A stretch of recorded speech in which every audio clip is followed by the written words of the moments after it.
Joining us now is Gary Cohn. He served as the director of the National Economic Council and it was chief economic advisor to President Trump from 2017 to 2018. Gary, welcome. Thank you, Nora. Thanks for having me. So you've seen the same results. You're along this journey with us. What do you think about how the night is shaping out? Well, I think the night is shaping up as you've described it. I think the Trump campaign is done fairly well.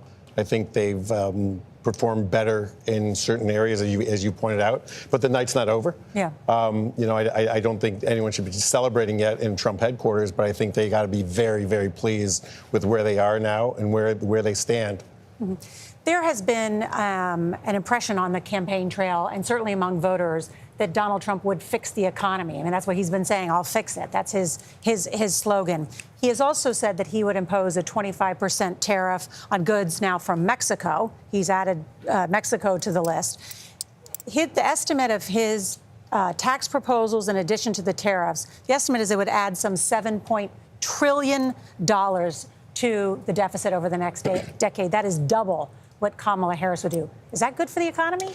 So we've been on this deficit problem now for the last 6 or 8 years, and it really got exasperated with COVID. You know, if you look at the spending that was enacted under Donald Trump. It started, I said, 7 or 8 years we've been under this problem. It's not a new problem. But if you look at what's been going on in this country, tax revenues have stayed about equal. If you look at revenues to GDP, and that's the right way to measure it, how much of the economy are we collecting?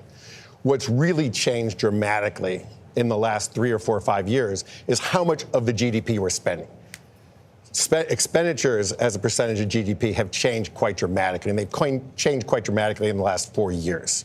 I think we have to realize that the spending to GDP has to be brought under control, and that's before we get to the issue of the Social Security Trust Fund, which is ultimately going to run out of money in the next 7 years, and we're going to have to curtail benefits for seniors, which I don't believe we will ever get to that point. I think we will fulfill our obligation to pay seniors their benefits. And I know we don't have time or the graphics tonight, but for everybody who knows the pie chart of the federal government, about 2/3 of it is entitlements. Yes. So if you ever really want to take a whack to federal spending, you have to take a whack to entitlements. And for entitlements, it's Social Security, Medicare, and Medicaid. So are you suggesting that under Donald Trump, he would do that? No, I'm not. I'm not suggesting that at all. But you're saying that someone should? I'm suggesting there are many other places where we're going to have to take a hard look of how we spend our money and how efficiently. There aren't any other major places. There's entitlements. There are many. There are other places. You're right. It's 2/3. There's discretionary spending. There's military spending. How efficiently do we spend our military money? Are we spending our military money on things that we need today? Or are we spending our military money on things that we bought 10 years ago that made sense 10 years ago? And they're creating jobs in certain economies. Now, that's important. The jobs are really important. But I think we have to take a fresh look at everything we buy in the country, why we buy it and why we spend that money. Was there anything about Donald Trump's presidency where he exercised fiscal constraint? Yes, there were places where he exercised fiscal constraint. I think he took advice from some of his advisors on places where he would have spent additional money had he not listened to some of his advisors. And if you look at the spending during that period of time, we were 2 to 3% lower in spending to GDP than we are today. Gary, you were the architect of the Trump tax policy that was put in place in 2017. He's campaigning saying he's not going to tax Social Security income. He's not going to tax overtime. He's not going to tax tips, something Vice President Harris also says. There are a number of things. It floated not having income tax. The Republicans look like they may get control of the Senate. Do you think a Republican-controlled Senate would do any of those things? Well, you also need the House, potentially. So remember, we've got legislation. Legislation starts in the House, works its way to the Senate, and then gets to the president's office. So we don't know what the House is going to look like at this point. I think that what candidates promise on the campaign trail and what they do in reality are two different outcomes. You know, it's very interesting to go promise. As you said, both candidates went out of their way to promise the electorate certain things that cannot be delivered. We, at the end of the day, we are going to have to tax some things because we do spend money. As you point out, we have enormous entitlement programs in this country. We have interest on the debt. We have to service our debt. We have a military that we have to invest in. In fact, we have to continue to invest more in. We can't do that without raising money. So if you're going to change the way we tax and not tax certain buckets of income, and you're going to bring back SALT deductions, because both candidates want to bring back SALT deductions as well. State and local tax deductions. To yes. the coasts. The amount of taxable income that we're going to have in this country is going to be very small, and it just won't work.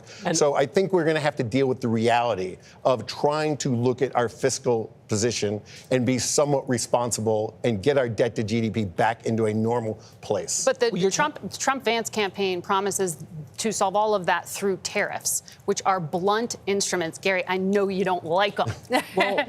So, I mean, can you bottom line that for us, though? Because if we are being told that there are going to be tariffs put on goods, they will raise costs for the poorest people in this country. What they buy is going to become more expensive for them. So, again, I won't categorically say I don't like tariffs. Tariffs have an important role to play when a country is dumping products or selling products in this country that we manufacture substantially below the cost that we manufacture them at, because they're run by state-owned enterprises, so they don't pay for capital, they don't pay living wages because they don't have to, and they don't care about the environment. If you have those three competitive advantages, you can produce a product substantially cheaper than we can in the United States. If you're doing that and selling your product here in the United States, we should impose a tariff on you as a country and the product. If we don't manufacture the product in the United States and we're putting a tariff on it, I agree with you. We're putting a consumption tax on our consumers, and therefore they will be able to consume less products, and therefore we will stop economic growth. We'll slow down economic growth. That's not what we want to do. Gary, if he takes the White House again and he asks you to come back, would you go back to Washington? Thank you for having me. You know, right now I've got the greatest new job in the world. I just became a grandfather, and it's a lot of fun. You look too young. not a to be no. Grandfather, that's impressive. Gary, thank you so much. Thank you for the policy discussion after midnight here. I know it will continue on many of our programs later. Thank you so much. My pleasure.